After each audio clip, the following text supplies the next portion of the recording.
Welcome to glam world talks. आज के weekend के वार के एपिसोड के डिकोडिंग में आपका स्वागत है।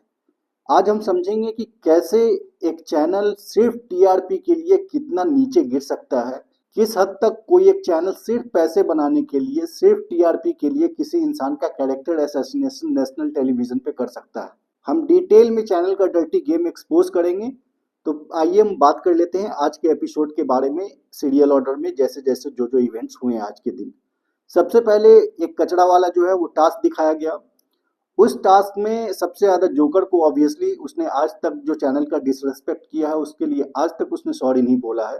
अंकिता ने तो सॉरी बोल दिया। वहां पे वो टास्क होता है जिसमें ऑब्वियसली सबसे ज्यादा जोकर को लोग टारगेट करते हैं, सबसे ज्यादा जोकर का नाम बोलते हैं। मुनावर ने उस पे अंकिता लोखंडे का नाम लिया। अंकिता का नाम लिया, उसने बिल्कुल सही और सटीक जवाब दिया कि जिन लोगों को ये घमंड होता है कि मुझ में कोई घमंड नहीं है, वही सबसे बड़ा घमंड होता है। और जो अच्छाई की मूरत की मैं अच्छी हूँ, मैं दिल की बहुत अच्छी हूँ, ये भी अपने आप में घमंड है। हालांकि बाद में जब विकी ने उसको बोला, मुनावर को, कि तुझे ऐश्वर्या में नहीं दिखता घमंड, तो उसने अग्री किया कि हाँ, ऐश्वर्या में भी घमंड है। और उसके बाद खुद से मुनावर ने जाके अंकिता को कहा कि मुझे रिग्रेट है, आपसे ऊपर और लोग हैं जिसमें ज्यादा घमंड मुझे लगता है, मुझे उनका नाम लेना चाहिए। तो ये एक कैसे इंसान की पहचान होती है जो खुद से सॉरी बोलता है, जो खुद से अपनी बातों पर रिग्रेट करता है कि हाँ, मुझे ऐसा नहीं करना चाहिए था, मुझे रिग्रेट है।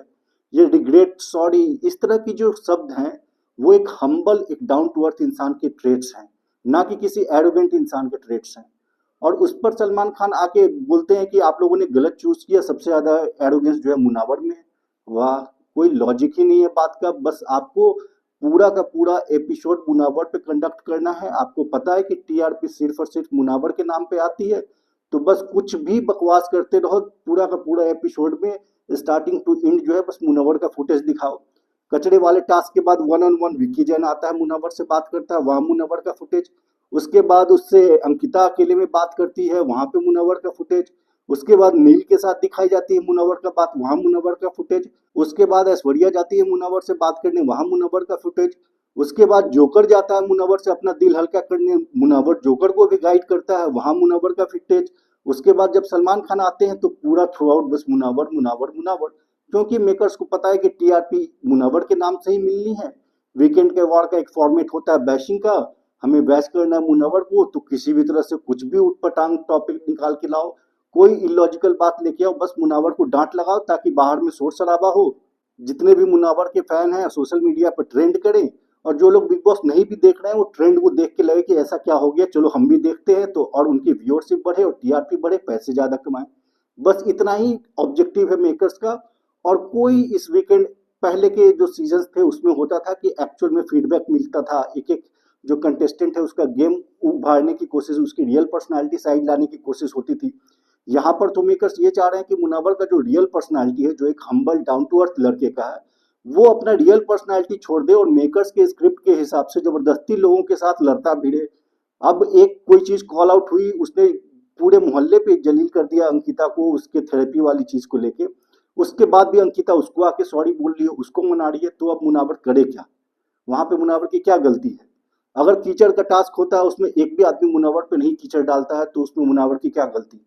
अगर नॉमिनेशन टास्क में कोई भी नॉमिनेट नहीं करता मुनव्वर को, तो इसमें मुनव्वर की क्या गलती? अगर कैप्टेंसी के रेस से कोई भी मुनव्वर को बाहर नहीं निकलता, इसमें मुनव्वर की क्या गलती है? तो बाकी सारे लोगों को चाहिए, अगर बाकी सारे लोगों में गट्स हैं, जो पीठ पीठ से बैठ के रिंकू जी और अभिषेक ये लोग बात कर रहे थे कि ये बोरिंग है, ये है, रीजन देने कि मुनावर बोरिंग है, नॉमिनेट करे अभिषेक, नॉमिनेट करे रिंकू जी मुनावर को, नॉमिनेट करे विकी मुनावर को। तो सामने नॉमिनेट करने में सबकी फटती है, पता है कि मुनावर के इतने फैंस हैं कि उनकी ही बैंड बजा देंगे, वोटिंग में आएंगे तो वो जाएंगे पहले। लेकिन पीठ पीछे बैठ के सबको बुराई करनी है मुनावर की। एक कहावत है कि बुरा वक्त लोगों के सारे मुखौटे, जो भी लोग अपने आप को अपना कहते हैं, एक्चुअल में बुरा वक्त का इंतजार करना चाहिए। बुरा वक्त जो है सारे अपने लोगों के मुखौटे उतार देता है। तो रिंकू जी, अभिषेक, इन जैसे सभी लोगों के मुखौटे जो है आज के दिन में उतर गए, जबकि पीठ पीछे बैठ के वो मुनावर की ही बोल रहे थे, कि मुनावर की ही बुराई कर रहे थे, और हाथ भी उठा रहे थे कि ये डिप्लोमेटिक है और सेफ खेलता है। और दोगलापन देखिए मेकर्स का। करण जौहर आके बोलते हैं कि मनारा चोपड़ा, अंकिता लोखंडे, अभिषेक कुमार, सबके लिए मुनावर हमेशा खड़ा रहता है, सबका स्टैंड मुनावर लेता है, लेकिन ये तीनों दोस्त उसका स्टैंड नहीं लेते। तो भाई, एक वीक आप कह रहे हो किसी का स्टैंड नहीं ले रहा, और अब एक वीक कहते हो कि वो सबका स्टैंड लेता वो और कोई उसके लिए स्टैंड नहीं लेता, तो ये दोनों में से कोई एक ही बात सच हो सकती है ना। 2 हफ्ते पहले करण जौहर ने कहा कि ये मुनावर सबका स्टैंड लेता है और बाकी सब मुनावर के लिए स्टैंड नहीं लेते। पिछले हफ्ते सलमान खान ने कहा कि मुनावर मनारा का स्टैंड लेता है, मनारा मुनावर के स्टैंड नहीं लेती। और आज सलमान खान कह रहे हैं कि मुनावर किसी का स्टैंड ही नहीं लेता, उसका कोई स्टैंड नहीं है। तो भाई पागल या तो आप हो गए हो या आप जनता को समझते हो पागल, कि कुछ भी आके आपको एक एपिसोड मुनावर पर कंडक्ट करना है तो कुछ भी आके आप बोले जा रहे हैं। मेकर्स को बस मुनावर पे किसी तरह एपिसोड कंडक्ट करना था। अंकिता लोखंडे वाले मैटर को कल के वीडियो में ही हमने समझा दिया था कि अंकिता लोखंडे के मैटर में अगर वो अंकिता से अकेले बात कर लेता या फिर वो अपने तक रखता और कुछ मोहल्ले के चौक पर आकर बात नहीं करता, तो आज सलमान खान उसको डांट लगा रहे होते कि सबने सबका, जब अंकिता ने अनड्यू एडवांटेज उठाया अपने तक एक स्पेशल इंफॉर्मेशन रख के, तो तुम्हें भी एक स्पेशल इंफॉर्मेशन मिली, तुमने भी सिर्फ अपने आप तक रखा वो इंफॉर्मेशन, तो तुम भी सेम ही काम कर रहे हो जो अंकिता कर रही थी। तो ऐसे कह के मुनव्वर को डांट लगा देते आज। अब उसने मोहल्ले के चौक पर आके बोल दिया, जो कि खुद चाहता था मेकर, खुद चाहते थे बिग बॉस की मुनव्वर मोहल्ले के चौक पर कहे, क्योंकि मुनव्वर ने तो डिसाइड कर लिया था कि वो जो है इस बात को अपने तक ही रखेगा और उसका यूज करेगा गेम में आगे। उसने बोला भी था रिंकू जी को 2 बैटरी और ये सब एग्जाम्पल देके, लेकिन फिर स्मार्ट लॉक स्क्रीन पे आ गया कि लोग, कुछ लोग अनड्यू एडवांटेज ले रहे हैं, जो कि क्लियर कट हिंट था मुनव्वर को कि आओ इस बात का मुद्दा बनाओ। तो मुनव्वर ने सबके सामने मुद्दा बनाया और मुनव्वर ने स्ट्रेट फॉरवर्ड फर्स्ट लाइन में ही कहा कि मैं ये चाहता हूं कि अंकिता लोखंडे का ये सर्विस खत्म कर दिया जाए। उसके बाद ही डिस्कशन स्टार्ट हुआ, लेकिन वहां पे भी मुनव्वर की गलती। ये तो क्लियर है कि भाई कुछ भी करो तुम, मैं आके तुम्हें ही डांट लगाऊंगा। स्टार्टिंग से लेके आज तक मुनावर ने किसका स्टैंड नहीं लिया। मुनावर ने जिग्ना जी, रिंकू जी के लिए फर्स्ट वीक में जब खानजादी वो पेठा वाली बात कर रही थी, वहां पे खानजादी से लड़ा था, वहां स्टैंड लिया था। जब चिंटू आया था तो ईशा मालवीय के अगेंस्ट मुनावर ने स्टैंड लिया, ईशा को बोला कि तू गलत कर रही है, वहां उसको समझाया, ईशा को नॉमिनेट किया। सेकेंड वीक में मुनावर ने अभिषेक को नॉमिनेट किया था, मुनावर ने अंकिता लोखंडे को नॉमिनेट किया है, मुनावर ने ईशा मालवीय को नॉमिनेट किया है, मुनावर ने खानजादी को नॉमिनेट किया है। कौन सा सेफ गेम खेल रहा है वो, किसके साथ वो बना के रख रहा है। वो तो सबको नॉमिनेट करता है सामने से, फिर भी सामने से अगर कोई नॉमिनेट नहीं करता तो उसमें उसकी क्या गलती है।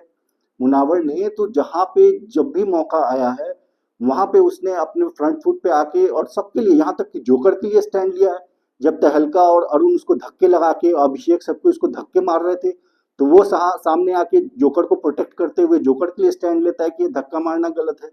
तो मुनावर ने तो जोकर तक के लिए स्टैंड लिया है, खानजादी के लिए स्टैंड लिया, मनारा के लिए स्टैंड लिया, अंकिता के लिए स्टैंड लिया है, विकी के लिए स्टैंड लिया है, अभिषेक के लिए स्टैंड लिया है, ईशा के लिए स्टैंड लिया है, चिंटू के लिए स्टैंड लिया है। मुनावर ने तो हर किसी के लिए स्टैंड लिया है। फिर ये बात कहाँ से आ रही है कि मुनावर स्टैंड नहीं लेता। मतलब बकवास करने की भी कोई लिमिट होती है। जो मन में आया वो मेकर्स बोले जा रहे हैं, जो मन में आया, बस चूंकि मुनावर के नाम पे अकेला बंदा शो चला रहा है, उससे आप मुशायरा भी उसी से करवाना है, स्टैंड अप भी उसी से करवाना है, टास्क भी उससे परफॉर्म करवाना है, उसमें कमेंट्री भी उसकी चाहिए, जोक्स भी उसके चाहिए, वन लाइनर्स भी उसके चाहिए, उसका रजाक मूड भी चाहिए, उसका एंटरटेनमेंट भी चाहिए। बाकी सारे लोगों को आप क्यों फीस दे रहे हो, फिर सबको निकाल दो, मुनावर को ही रखो, अकेले 24 घंटा एंटरटेन करने की हैसियत रखता है, वो अकेले कैमरे पे खड़ा होके लोगों को एंटरटेन कर सकता है 24 घंटे। बाकी लोगों को फीस क्यों दे रहे हो, सबको निकाल दो। बकवास की भी कोई हद होती है यार, कुछ भी बोले जा रहे हैं, कुछ भी बोले जा रहे हैं नॉन स्टॉप, सलमान खान खड़े होके वहां पे। अब इसमें सलमान खान की भी कोई गलती नहीं है, वो एपिसोड देखने का तो उनको टाइम नहीं है, वो अपना टाइगर 3 प्रमोट करें और बाकी सारे काम करेंगे, या बिग बॉस का एपिसोड दिन भर देखेंगे बैठ के 24 घंटे। उनको बस एक स्क्रिप्ट मिलती है, ईयरपीस में फीडबैक आता है, बस वो सामने बोल देते हैं। लेकिन ये मेकर्स को तो सोचना चाहिए ना कि भैया तुम सही फीडबैक देके, एक्चुअल में जो पूरे वीक में हुआ है जो जो चीजें, उस पर सही फीडबैक देके आप गाइड करके और अच्छा एक एपिसोड बना सकते हो। आप पॉजिटिव टीआरपी लो ना, निगेटिव करके निगेटिव टीआरपी और निगेटिव तरीके से पैसे कमाने का ये बहुत ही अनइथिकल मीन हो गया। आप पैसे आप इथिकली भी कमा सकते हैं, अनइथिकली भी कमा सकते हैं, लेकिन ये जो गलत को सही और सही को गलत प्रूव करने वाला जो तरीका है, ये बहुत ही अनइथिकल तरीका है पैसे कमाने का, कलर चैनल और इंडमॉल साइन जितने भी लोग हैं उनके द्वारा।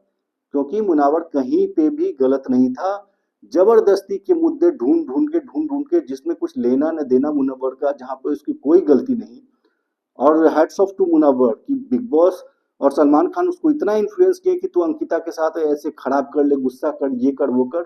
और उसके बाद पूछते हैं मुनव्वर से कि क्या आगे भी आपकी जो अंकिता के साथ दोस्ती है ऐसी ही रहेगी या हम उसमें देखेंगे कुछ चेंज। तो हैट्स ऑफ टू मुनावर कि उसने क्लियर कट कहा कि नहीं, मेरे तरफ से ऐसी ही रहेगी, क्योंकि मुझे लगता नहीं कि अंकिता ने इतना मैनिपुलेटिव सोच करके उसने जो भी किया होगा। तो ये दिखाता है कि मुनावर का कितना स्ट्रांग पर्सनालिटी है। सलमान खान जैसे आदमी के नॉन स्टॉप आधे घंटे तक ब्रेन वॉश करने के बाद भी वो हिला नहीं और वो कहा कि नहीं, मैं अपनी तरफ से वैसा ही रहूंगा। मुनव्वर फारूकी जो सबसे ज्यादा शो के लिए कमिटेड है, दिन रात सोचते रहता है, ना कभी सोता है, ना कभी कुकड़ों को बजाता है, ना कभी कोई अनइथिकल काम करता है। घर में सबसे ज्यादा अलर्ट रहता है, हर चीज में उसका ओपिनियन होता है, हर जगह उसका प्रेजेंस होता है। उसको आप बोल रहे हैं कि वो नॉन कमिटल है, वो कमिट नहीं करता। भाई उससे ज्यादा कमिटेड इंसान आपको इस शो पे कोई मिलेगा नहीं। तो कुछ भी, अब जोकर के साथ पैक्ट बना लिया। अरे भाई, अगर वो टास्क जानबूझ के हार जाता, अगर उसको लगता कि हाँ जोकर जो है जीतने ही वाला, वो मेरा हटाने ही वाला है, और उसके लिए वो कोई भी एफर्ट नहीं लेता, उससे बात नहीं करता, तो कहते कि यार तुम्हारा इंटरेस्ट ही नहीं है शो में, तुम कैप्टन ही नहीं बनना चाहते, तुम्हारा कोई कमिटमेंट नहीं है, तुम्हें पता है कि वो कैप्टनसी से तुमको बाहर निकाल देगा, लेकिन तुम उसके पास गए ही नहीं बात करने। और अगर बात करके उसको अपने सूझबूझ से उसको कन्विंस कर लिया कि जोकर इसका नाम ना हटाए, तो वहां पे जाके अब कह रहे हैं कि ये तुमने पैक्ट कर लिया, ये तुम्हारा हिपोक्रेसी दिखा रहा है। यार कुछ भी, मुनावर ने अपनी तरफ से जोकर के लिए कोई हेट्रेड, कोई जेलसी कभी नहीं दिखाई है। ये केवल एक तरफा हेट्रेड और जेलसी जोकर की तरफ से है। वो दिन रात जो है मुनावर की बिचिंग, बुराई मनारा, खानजादी, विक्की सबसे करता रहता है। मुनावर ने कभी उसके बारे में इस तरह की कोई बात नहीं की, गेम के बाहर की या गेम से अलग उसको हेट करता हूँ, उसको नफरत करता हूँ या उससे मैं जेलस हूँ, इस तरह का कोई सिग्नल नहीं दिया। तो मुनावर क्यों नहीं गया? मुनावर तो आज भी उसको बिठा के उसको कंसोल कर रहा था जब वो फ्रस्ट्रेटेड था, जब वो परेशान था। तो मुनावर तो जब वो घर भी छोड़ के जाने वाला था तब भी गया था उसको समझाने। तो मुनावर की तरफ से तो कोई जेलसी, कोई हेट्रेड है ही नहीं है, जो है जोकर के साइड से। और आज ये जोकर के साथ ही मुनावर को कंपेयर कर रहे हैं। वाह, कोई मतलब सिर पैर है इस बात का? जोकर कहाँ यहाँ है, मुनावर कहाँ यहाँ है, कोई कंपैरिजन नहीं है दोनों के बीच का। दोनों में कोई दूर दूर तक कोई कंपैरिजन नहीं है। एक दिन रात आपको सबसे ज्यादा अपना स्लीपिंग कंटेंट देता है, और एक कंटेस्टेंट है जो पूरा का पूरा आपका शो लाइव फीड हो या पूरा का पूरा एपिसोड है, हर एक एपिसोड को वो अकेले चला रहा है। उसको आप कंपेयर करके दिखा रहे हैं। एकदम से स्टूपिड और इलॉजिकल आज का पूरा एपिसोड था। और कल के एपिसोड में एक और ड्रामा कि एक कोई आयशा खान है, उसने कह दिया कि मुनावर ने मुझे प्रपोज किया था, मुझे डेट कर रहा था, तो आप उठा के बिग बॉस जैसा बड़ा प्लेटफॉर्म किसी को पकड़ा दो। कल को कोई बोल दे कि मैंने अंकिता लोखंडे को डेट किया था, आप उसको पकड़ के ले आओ। एक कह दे कि मैंने मनारा को डेट किया था, आप उसको पकड़ के ले आओ। एक कह दे कि ईशा का मैं और बॉयफ्रेंड था, उसको पकड़ के ले आओ। एक कह दे मैं खानजादी का बॉयफ्रेंड था, उसको पकड़ के ले आओ। ये कोई लॉजिक है? इसका बिग बॉस से क्या लेना देना? चलो 1% के लिए हम मान लेते हैं कि मुनावर ने आयशा को डेट भी किया, उसको आई लव यू बोला, सब कुछ किया, तब भी मान लेते हैं। इसका बिग बॉस से क्या लेना देना? बिग बॉस में वो क्यों आएगी? बिग बॉस में उसने क्या अपने लाइफ में अचीव किया है? लोग बहुत मेहनत करके बहुत एक मुकाम पर पहुंचते हैं, तब जाते हैं बिग बॉस पे। कोई सिर्फ एक किसी पे एलिगेशन लगा देगा, आप उसको लेके आ जाएंगे कि उसको एक्सपोज करना है मुनावर फारूकी का। अरे मुनावर फारूकी का इस गेम से रिलेटेड आप कुछ भी बोलो ना, वो आके कुछ भी झूठ सच बोल के जाएगी प्लेटफॉर्म पे, और उसको आप पैसे दे के लेके आ रहे हो कि आओ तुम गेम में टीआरपी के लिए। सिर्फ टीआरपी के नाम पे, कंटेंट बेचने के नाम पे, पैसे कमाने के नाम पे कितना गिरेंगे चैनल वाले। अगर मुनावर ने किसी को डेट किया हो, अब फिर मुनावर की वाइफ को भी पकड़ के ले आओ जिसके साथ उसका डिवोर्स हो चुका है। मुनावर की जो अभी करंट गर्लफ्रेंड है नाजिला, उसको भी पकड़ के ले आओ आप। कोई लॉजिक है इस बात का? कि अननेसेसरी ये क्या प्रेसिडेंट सेट कर रहे हैं? कल को कोई भी बिग बॉस जब 18 आएगा, उसमें जो कंटेस्टेंट सबसे ज्यादा पॉपुलर होगा, जो शो चला रहा होगा, उसके खिलाफ कोई लड़का या लड़की खड़ी उठ के हो जाएगी और उसके 4 एलिगेशन उस पर लगा दे, आप उसको भी पकड़ के शो में लेके आ जाओगे। बिग बॉस 19 में ऐसा होगा, वहां पे भी कोई आके उठ के एलिगेशन लगा देगा, आप उसको पकड़ के लेके आ जाओगे। तो ये स्टैंडर्ड है क्या आपका? सिलेक्शन क्राइटेरिया ये है क्या? बिग बॉस का ये स्टैंडर्ड हो गया है कि जो लोग भी क्लाउड चेजर्स हैं, जो कि बस अपना, आज से पहले ये एलिगेशन लगाने से पहले आप लोगों में से जितने लोग भी इस वीडियो को देख रहे हैं, कितने लोगों ने आयशा खान का नाम भी सुना था कभी? किसी ने उसको, कोई जानता भी था उसको? बस रातों रात उसको स्टार बनाने के लिए, रातों रात उसको फेमस करने के लिए बिग बॉस लेके आ रहा है उसको, और इस बात के लिए बिग बॉस उसको पैसे भी देगा। तो ये क्या प्रेसिडेंट आप सेट कर रहे हैं, क्या एग्जाम्पल सेट कर रहे हैं फ्यूचर के लिए? इस तरह की चीजें बिल्कुल ही डिस्करेज होनी चाहिए, और इससे कोई लेना देना ही नहीं शो का। आपका जो शो चल रहा है उसके अंदर जो भी हो रहा है उस पे कोई इम्पैक्ट है कि मुनावर फारूकी ने किसको डेट किया, किससे शादी किया, कौन उसकी गर्लफ्रेंड बाहर है? इस शो में 16 17 18 लोग आए थे, क्या कोई ऐसा है जिसके पहले कोई एक्स गर्लफ्रेंड, एक्स बॉयफ्रेंड या फिर जिसके हस्बैंड वाइफ कुछ ऐसा कोई सीन ना रहा हो। हर किसी का अपना पर्सनल लाइफ है, किसी के बच्चे हैं, किसी के बेटे हैं, किसी का माँ है, किसी का भाई है, सबका कुछ न कुछ किसी के साथ कोई रिलेशनशिप है। आप सबको उठा उठा के पकड़ के शो में लेके आ जाओगे क्या? कोई लॉजिक नहीं इस बात का। लेकिन ये सारा का सारा चीज क्यों हो रहा है? ताकि मुनव्वर फारूकी को बदनाम किया जाए, उसको डिफेम किया जाए। पता है कि अभी मुनव्वर यहाँ है, बाकी सारे लोग यहाँ है, तो बाकी सारे लोगों का तो मेकर्स ने ट्राई कर लिया है, फीडबैक देखे कि सबका गेम उठा के मुनव्वर के बराबर कर पाए, लेकिन वो हो नहीं पाया। तो अब क्या है कि मुनव्वर के ही उसको डिफेम करके, उसको मेंटली प्रेशराइज करके, उसको कंफ्यूज करके धीरे धीरे धीरे धीरे धीरे करके मुनव्वर को ही बाकियों के लेवल पर लेके आया जाए, ताकि उनकी फेवरेट अंकिता लोखंडे टाइप जो है थोड़ा कंटेस्ट में आए और जीतने का चांस बने। लेकिन क्लियरली ये मेकर्स को हम बताना चाहते हैं कि ये होने वाला है नहीं। मुनव्वर के जितने भी फैंस हैं, जितनी भी न्यूट्रल ऑडियंस है, इतनी बेवकूफ नहीं है कि एक हफ्ते आप कुछ और बोलेंगे, अगले हफ्ते कुछ और बोलेंगे और लोग आपकी बातें मानते रहेंगे। चाहे आप भले ही सलमान खान का चेहरा इस्तेमाल कर लें, लेकिन आप जो झूठ परोसने की कोशिश करेंगे, ये घटिया गेम खेलने की कोशिश करेंगे, मुनव्वर को डिफेम करके, उसको कंफ्यूज करके उसका गेम को गिराने के लिए, तो मुनव्वर अंदर कंफ्यूज भी हो जाए, लेकिन बाहर जितने भी मुनव्वर फारूकी के फैंस हैं, उसके साथ मजबूती के साथ खड़े रहेंगे और इंश्योर करेंगे कि इस बार सबसे हाईएस्ट वोट मार्जिन के साथ मुनव्वर फारूकी बिग बॉस 17 की ट्रॉफी जीते। तो बस इसी बात के साथ हम आज का ये वीडियो एंड करना चाहते हैं। कल का हम देखते हैं कि कल ये जो आती है आयशा खान जो है, क्या ड्रामा क्रिएट करती है और मुनव्वर उसको कैसे हैंडल करता है। तो मिलते हैं हम कल फिर, कल के एपिसोड जो सैटरडे का वीकेंड का वार है उसके एपिसोड के डिकोडिंग में। तब तक के लिए अगर आपको हमारा कंटेंट, हमारा एनालिसिस अच्छा लगता है तो प्लीज़ हमारे चैनल को सब्सक्राइब कीजिए। मिलते हैं कल फिर। Thank you.